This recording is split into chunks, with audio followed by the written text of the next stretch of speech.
Hello again, folks. This is Darren here with another Let Cuba Live um, broadcast, or whatever you want to call it. Just jumping right in here. I want to make these short. Again, um, just moving from anniversary of the revolution on the 1st of the year through to the 20th when Joe Biden leaves office. Um, Maybe there's some small chance that we take Cuba off the state sponsor of terror list before Trump gets in. Um, just to be clear, both of these folks have had pretty much the same policy. So, um, not holding my breath, but you know, doing what I can and hopefully sharing some information with folks. Last time, last time we spoke, last time I was on the Facebook, whatever. Last time, I was just talking about the situation in Cuba before the revolution, how much um, kind of exploitation and dominance the U.S. had over the government, the people, the business, the exports, everything from Cuba.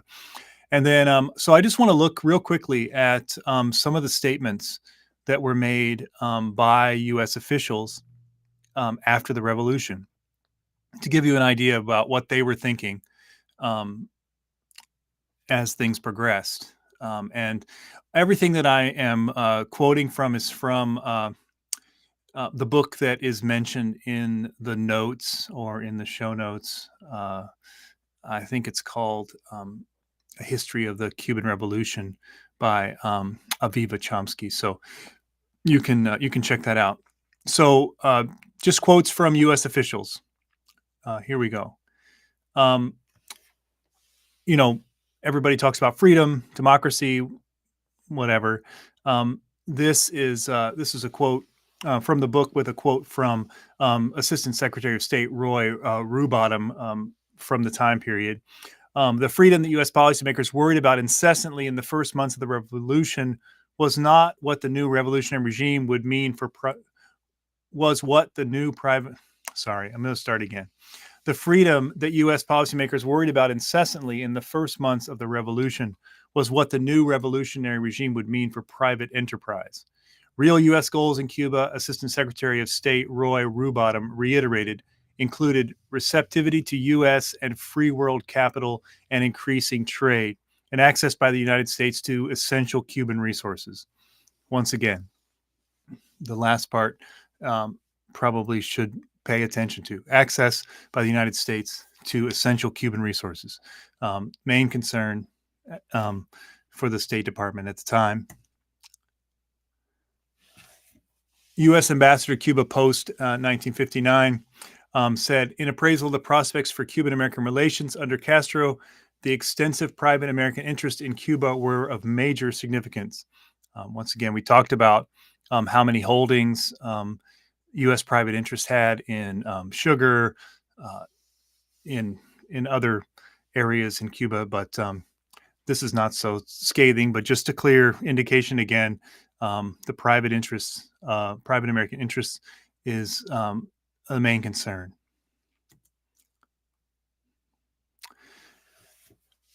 And almost immediately, the government in the United States decided that they didn't think things were going their way.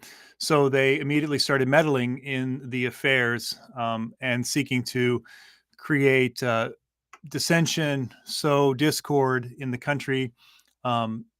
This is another state official. United States should seek to isolate and reduce the influence of the radical element of the 26th of July forces and the communists by maneuvering them into positions where they will be seen to be undercutting Castro's programs. So again, this is classic CIA work and part of the State Department as well to start undermining the government within the first couple years. This is a memorandum by the director of the Office of Inter-American Regional Economic Affairs, July 1, 1959. So this is 6 months into the revolution, 7 months into the revolution. With this signature of the Grand Reform Law, it seems clear that our original hope was a vain one. Castro's government is not the kind worth saving. Um, so, one person's opinion, not the kind worth saving, but what did it mean? What did that lead to on the part of the United States government? Well, we'll see in a couple of more comments below.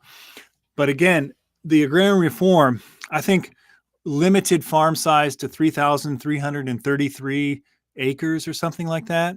Um, which may seem small to a large agribusiness, but it's a pretty good size piece of land holding. So um, it's, you know, again, this is also the right of a certain people to decide their own destiny, to say that they have control over their own resources.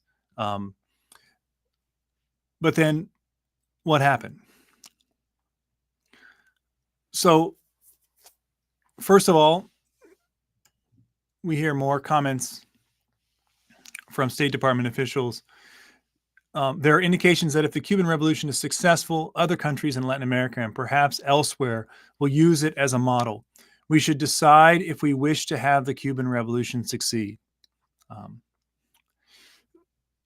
which from the mouths of some people may seem like an empty threat, but from the United States, basically becoming the global superpower at this time. The decision whether they wanted it to succeed or not had serious ramifications.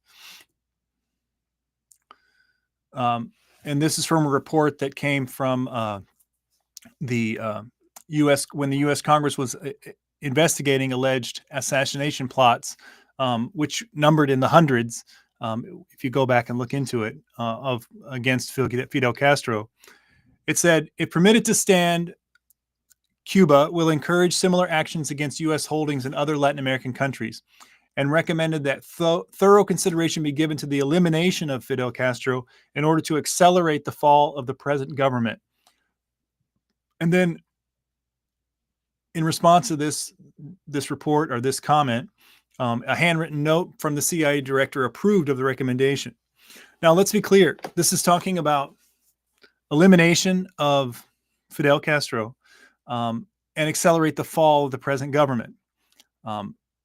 And one of the means of doing that is by instituting an embargo or at some points a blockade on a government trying to stifle its economy and cause the people so much suffering and pain that they revolt, while you're also trying to actually assassinate their Fidel Castro. All right. And then I think maybe this is the last one. Historian Thomas Peterson notes that the CIA activated assassination plots in March and April. It seems likely that assassination was part of the general Bay of Pigs plan. We won't get into Bay of Pigs, but we'll talk about it on another time maybe. But the CIA officer in charge of the invasion, Richard M. Bizzle, has admitted that he was hopeful that Castro would be dead before the landing. So again, within 2 years, 2 years of the revolution, the United States, because it can't have free economic reign to do what it wants with the resources and land and people of Cuba, has decided that it will assassinate Fidel Castro and seek to disrupt in many different ways the economy and business of Cuba, which again is still going on today through, an embargo and having them listed on the state-sponsored terror list, which again, we should pressure the Biden presidency in these last few days to eliminate. Yeah, I think that's the last one. I just want to show one more quote from the book here, and it says, and this is in the immediate aftermath of the revolution. John C. Hill, the special assistant to the Assistant Secretary of State for Internal American Affairs, mentioned with concern the impact that real honesty, especially at the working level, has made on the people, and the fact that a great bulk of the Cubans have awakened enthusiastically to the need for social and economic reform. Yet the U.S. goal, he insisted, was precisely the opposite. We must ensure that a successor government comports itself in our interests. So there was an interim government put in place after January 1 when Bautista fled, and so they were waiting to see what the next government would be.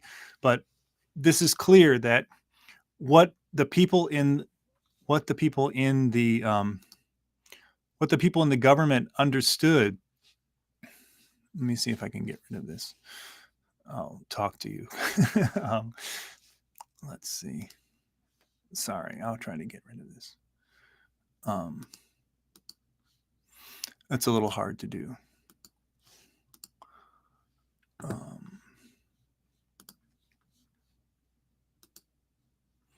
I may not even know how to do it. Anyway, okay. I'll forget about it here in a second.